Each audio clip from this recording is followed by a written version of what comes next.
आणखी बघा नाही आम्ही आणखी दवाखान्यातल्या गोळ्या खात होतो.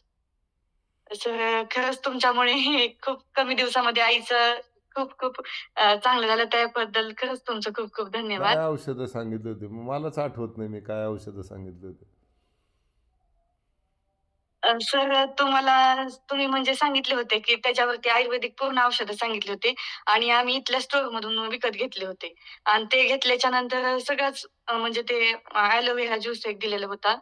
अजून छोट्या-छोट्या डब्या होत्या. आता तिच्याकडेच आहेत त्या माझ्याकडे म्हणजे काही नाहीत. म्हणजे पण काय खूप असतं बरं चांगला त्याचा का, परिणाम. तुम्हाला सांगतो, करायला महत्त्व असतं. आता बरेच लोकं काय करतात, करतच नाही काही. हं. जसं आता या ताईंनी हां, हां. विचारलं. आता त्यांनी केलं, तर त्यांना ऑपरेशन करून जो फायदा नाही मिळाला, तो फायदा याच्यातून मिळेल त्यांना. पण ते भरोसा ठेवायला पाहिजे, करायला पाहिजे. नागिन हा आजार असा आहे, तुम्ही तरी 2-2.5 वर्ष सांगता. काही-काही आणि लोकं 5-5 वर्ष परेशान आहेत त्या नागिनमुळं. नागिन काय असतं? नागिन हा आजार काय असतो, की तुमच्या शरीरात तुम्हाला कांजण्या झालेल्या असतात लहानपणी. हं. आणि हं, कांजण्या हं. ज्यावेळेस झालेल्या असतात, त्याचे जे विषाणू असतात, ते तुमच्या मणक्यामध्ये सुप्त अवस्थेत पडून राहतात. ज्यावेळेस तुमची रोगप्रतिकारक क्षमता कमी होते, त्यावेळेस ते जंतू आपल्या शरीरात सक्रिय होतात. मग जो भाग वीक आहे, त्या भागातून तिथं ते बाहेर पाडण्याचा प्रयत्न करतात. तिथं तुम्हाला इन्फेक्शन होतं तेवढ्या जागेला. म्हणजे असं नाग जसा वेढा मारतो, तसं ते गोल वेढा मारतं. तर मग त्याला नागवेढा किंवा नागिन म्हणतात. तर त्याच्यावर आपण शरीरातली उष्णता कमी करण्याचे औषध देतो. तुम्हाला मला वाटतं एक महामंजिष्टादी काढा, खदिर अरिष्ट आणि हं, ॲलोवेरा हं. ज्यूस, आवळा ज्यूस आणि आणखी काहीतरी मला वाटतं आरोग्यवर्धिनी वटी असेल किंवा मग एक शमशानवटी स्पेशल पतंजली बनवते त्या याच्यासाठी तर हे तुम्हाला साधं दिलं होतं. चला छान अभिनंदन तुमच्या आईचं, तुमचं पण. तर अजून एक तुम्हाला प्रश्न विचारायचा आहे, की म्हणजे माझी मैत्रीण आहे 34 वर्ष वय आहे.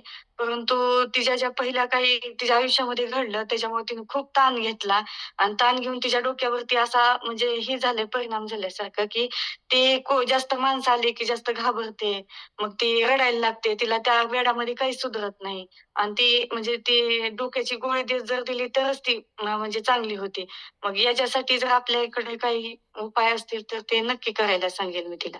नाही, अशा घरगुती उपायाने त्यांचा आजार बरा होणार नाही. कारण आता काही आजार कसे असतात, मानसिक असतात, काही शारीरिक असतात, काही तुमच्या चुकीच्या लाईफस्टाईलमुळं असतात, काही अनुवंशिक असतात. आता यांचा आजार एक तर अनुवंशिक असू शकतो. तसा प्रॉब्लेम त्याच्या आई-वडिलांना कुणाला असू शकतो. हा एक प्रॉब्लेम. दुसरं जे येतं की त्यांच्या तुम्ही सांगितल्याप्रमाणे अतिमानसिक ताणतणावामुळे त्यांनी तो आजार स्वतःमध्ये घालून घेतलेला असू शकतो आणि याला हं. तो मानसिक कॅटेगरीच्या आजारात मोडतो. तर त्याच्यासाठी त्यांना रेग्युलर योग आणि प्राणायाम आणि ध्यान आणि मग नंतर आहार. आहार 4 नंबरला येतो. पहिले 1 नंबरला येतं योग. त्यांनी काय होतं शरीरातला रक्तपुरवठा सुरळीत होऊन जातो. अवयवाला, मेंदूला रक्तपुरवठा सुरळीत होऊन जातो योगाने. प्राणायामने काय होतं हं. त्यांचं मन स्थिर होऊन जातं. ध्यानाने काय होतं, की जे झालेले विकार दुरुस्त व्हायला मदत होते. मग 4 नंबरला आहार येतो. आता काही तुम्ही जर म्हटले असते, "सर माझं वजन जास्त आहे." तर मी सांगितलं असतं 1 नंबरला आहार, 2 नंबरला योगा, 3 नंबरला प्राणायाम आणि 4 नंबरला ध्यान. आजारानुसार ट्रीटमेंट बदलते. लोकांच्या डोक्यात काय फिट होऊन गेलं, की काय दवाखान्याने आजार बरे होतात. दवाखान्याने आजार बरे होतात, नाही असं नाही. पण आजारामध्ये बरं करण्यासाठी सर्वात महत्त्वाचं असतं, की आपली मानसिकता. ठीक आहे. हं. मग सर क्लास जॉइन करायला लावू का त्यांना? मग क्लास जॉइन केलं तर ते अर्ध्या बाहेर निघतील. मे बी त्यांना ओ-सी-डी नावाचा आजार आहे. तुम्ही त्यांना विचारा, ओ-सी-डी नावाचा आजार आहे. हं. तुम्ही कुठून बोलताय आता? इकडून धाराशिव जिल्ह्यातून. धाराशिव. चला. तुम्ही क्लास केलेला आहे ना आपला? केलेलं आहे सर. हं. छान.